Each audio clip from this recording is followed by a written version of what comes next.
B24 news আজকের আলোচিত সংবাদ শিরোনাম। নির্বাচনের আগে দেওয়া প্রতিটি প্রতিশ্রুতি বাস্তবায়ন করবে সরকার, প্রধানমন্ত্রীর দৃঢ় ঘোষণা। ভারতের আসাম রাজ্যে 4.4 মাত্রার ভূমিকম্প আঘাত হেনেছে।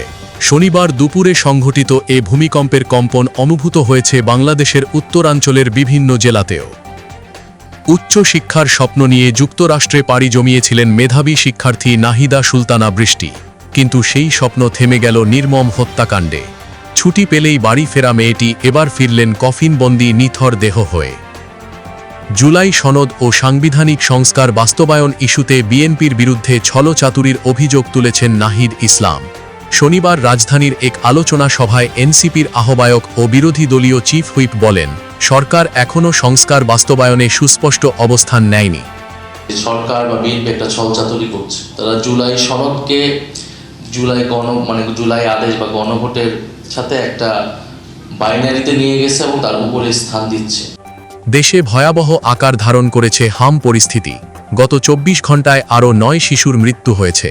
এ নিয়ে দেশে হাম ও এর উপসর্গে মোট মৃতের সংখ্যা বেড়ে দাঁড়িয়েছে 352 জনে। দেশ জুড়ে আবারও বদলে যেতে পারে আবহাওয়ার পরিস্থিতি।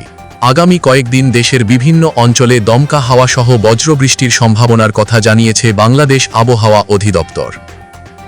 ভারতের তামিলনাড়ু রাজ্যে সরকার গঠন নিয়ে ফের তৈরি হয়েছে নাটকীয় পরিস্থিতি। সংখ্যাগরিষ্ঠতা প্রমাণে অনিশ্চয়তার কারণে অভিনেতা রাজনীতিবিদ বিজয়ের মুখ্যমন্ত্রী হিসেবে শপথ গ্রহণ অনুষ্ঠান আবারও স্থগিত করা হয়েছে।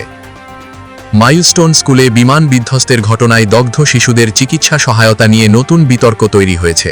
হুম্মাম কাদের চৌধুরী অভিযোগ করেছেন, বার্ন চিকিৎসার পথিকৃৎ অধ্যাপক ডাক্তার সামন্ত লাল সেন সহায়তার প্রস্তাব দিলেও মোহাম্মদ ইউনুসের নেতৃত্বাধীন অন্তর্বর্তী সরকার সেই সহায়তা গ্রহণ করেনি।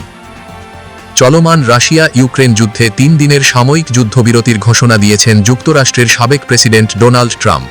শনিবার থেকে সোমবার পর্যন্ত এই যুদ্ধবিরতি কার্যকর থাকবে বলে জানানো হয়েছে। ভারত সফলভাবে পরমাণু অস্ত্র বহনে সক্ষম আন্তর্মহাদেশীয় ব্যালিস্টিক ক্ষেপণাস্ত্রের পরীক্ষা সম্পন্ন করেছে। দেশটির প্রতিরক্ষা গবেষণা ও উন্নয়ন সংস্থা DRDO এই উৎক্ষেপণ পরিচালনা করে ওডিশা উপকূলে।